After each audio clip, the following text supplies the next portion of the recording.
kapag nag-no contact ka rin, ay ito ang mangyayari sa kanya step by step.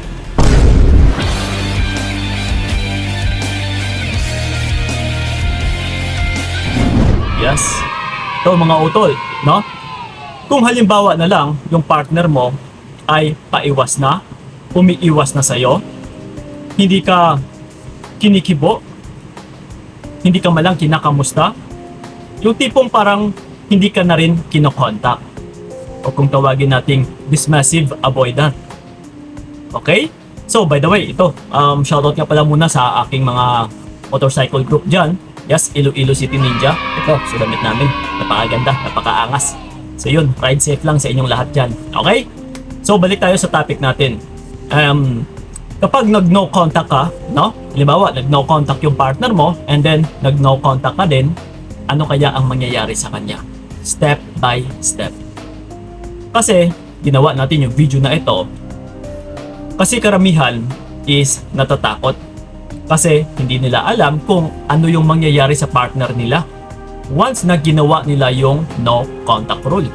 Kung halimbawa, hindi ka na rin kumukontak sa kanya, na i-ignore mo na rin siya, babaliwalain mo na rin siya. So ngayon yung iba natatakot na baka mas lalo pang mawala, mas lalo pang tatalikod, or mas lalo pang sasama, no, kung sakali na meron mang bago. Oh. Yeah, that's why natatakot silang, or natatakot kayo na gawin yung no contact rule.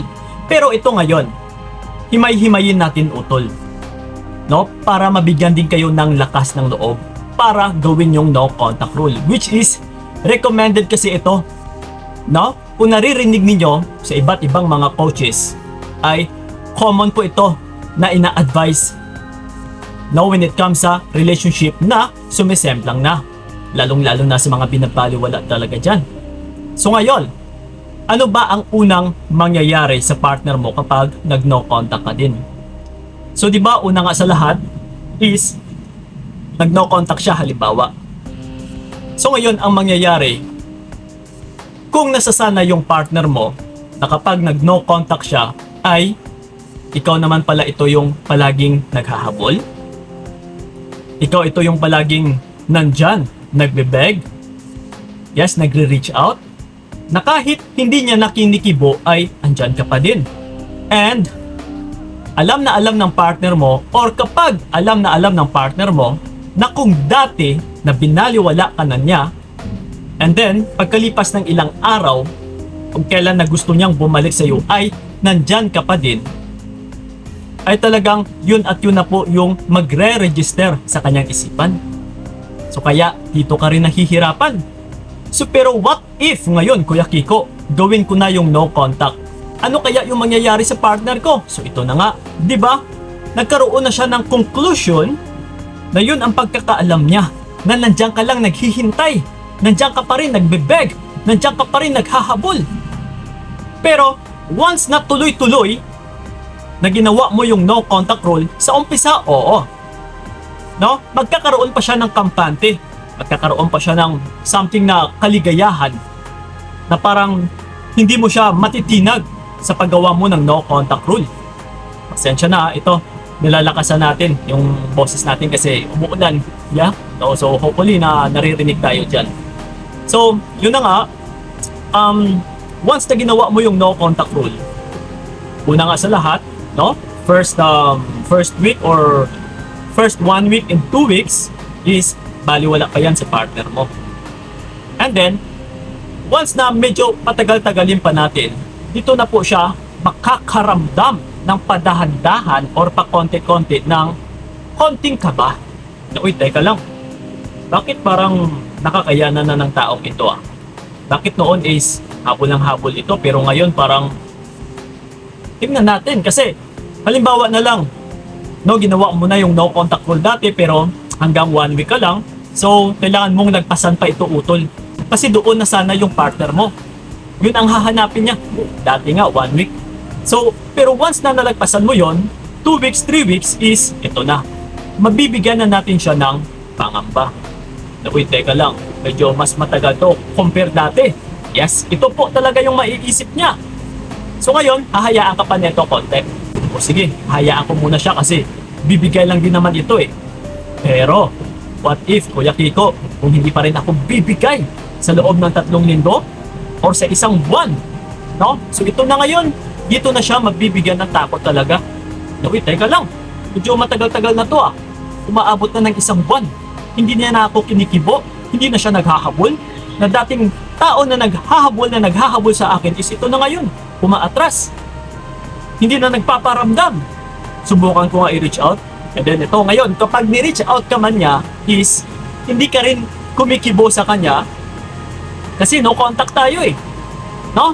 Hindi mo siya pinapansin. Hindi mo siya binibigyan ng atensyon. Ay ito na talaga. Talagang mas lalo pa siyang matatakot. Oh. Alam niyo ba mga utol, wala pong tao na kahit sabihin pa natin na meron man siyang bago, ay magugustuhan yung babaliwalain siya ng taong nagmamahal sa kanya dati. Wala pong taong magkakagusto nun. Wala pong taong magiging masaya kapag ganito ang ginawa mo sa kanya. Halimbawa, ako yung lalaki. No? Pinaramdam mo sa akin na mahal mo ako dati. Yes, pinaramdam mo na nandiyan ka lang palagi, naghahabol ka sa akin, yung tipong parang patay na patay ka sa akin. Pero, ito na nga, eventually, pinaliwala kita. Halimbawa, meron man akong ibang babae. So ngayon, na-echopera na kita. So, and then, ito, ginawa mo yung no contact rule. So, syempre, mapapaisip talaga ako na, uy, alam ko, bibigay din ito eh. No, kasi, ang buong alam ko talaga is patay na patay ko sa akin. Ang buong alam ko talaga is, dati nga, bumalik ako sa kanya, is nandiyan lang naman, pinatawad pa rin ako. Kumbaga pa, hindi rin naman ako matitiis ng babaeng ito. So yun po ang nakatatak sa isipan ko. But, halimbawa na lang, umabot sa 3 weeks and 4 weeks, no, na hindi ka pa rin nagpaparamdam, hindi ka pa rin nagpapatinag, so dito na ako mababahala. Teka lang, medyo mahaba-haba na to ah. So, parang may something na siguro. So, kung minsan susubukan ka ng lalaki, no, sa pamamagitan na, halimbawa ako, magpo-post ako sa social media ko, yes, titignan ko kung magre-react ka sa stories ko, yes, or kung halimbawa, magko-comment man ako or magpapapansin sa'yo, no, ng bahagya. O kung minsan, ito na, magko-comment na sa mga pinopost mo, yes, and magme-message na sa'yo, para titignan namin kung ano yung magiging reaction mo. Pero, ito ngayon, no, uulitin na naman natin. Kung hindi ka pa rin nagpapatinag, yes, kasi minsan kasi is parang laro lang ito eh, na nilalaro ka rin talaga ng partner mo. Sinusubukan ka kung nandyan pa din. No, yung dating patay na patay ka sa kanya. No, yung dating patay na patay ka sa akin. Sinusubukan ko. Kaya kumukuha ko ng pansin kasi ayaw kong baliwalain mo rin ako eh. Gusto ko manatili ka lang sa patay na patay ka sa akin. Pero ngayong binabaliwala mo ko, kaya nga ako nagpapapansin sa'yo. So but, kung tinutuloy-tuloy mo ito, talagang mas lalo akong matitinag. Mas lalo akong mababahala. Na, uy, teka lang, ano kaya yung nangyayari? Pwede palang mawala yung babaeng ito? So ibig sabihin, kahit patay na patay yung babaeng ito sa akin, na sobrang mahal na mahal ako, ay pwede rin palang matigil. Pwede rin palang mahinto. No, kumbaga pa, pwede rin pala silang umatras sa akin. So ibig sabihin, hindi ko pala sila mahahawakan habang buhay, na magiging patay na patay sila sa akin habang buhay. Yes. Masusupalpal mo talaga yung ego ng lalaki utol.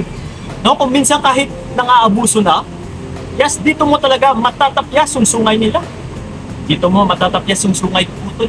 Halimbawa, jowa kita, tapos ginanito mo ko, ito po ang mangyayari. Kaya dito mababaliw yung isang lalaki na kasi yung taong nagmamahal sa kanya ay kaya rin pala siyang tiisin. Yes, kaya rin palang mag-detach sa kanya. Kaya rin palang umatras sa kanya. Kaya rin pala siyang ipamigay sa iba kapag ganito ang pag-uugali niya. Yes.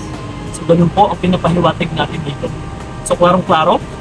So, yun po mga utol, huwag na huwag po kayong matakot mag-no contact rule. Kasi mabisang pamamaraan po ito para supalpalin or bigyan ng leksyon, ng penalty, ng consequences, ng parusa yung isang tao na umaangat na yung ulo, I mean is tumataas na yung pagtingin sa sarili, umaabuso, or kapag lumalaki na talaga yung ulo.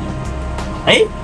So yun po mga utol, sana'y klarong-klaro sa inyo, and then sa may mga katanungan pa dyan, You can leave a comment nandyan sa ilalim and sasagutin namin yan, lalong-lalo na sa aming YouTube channel.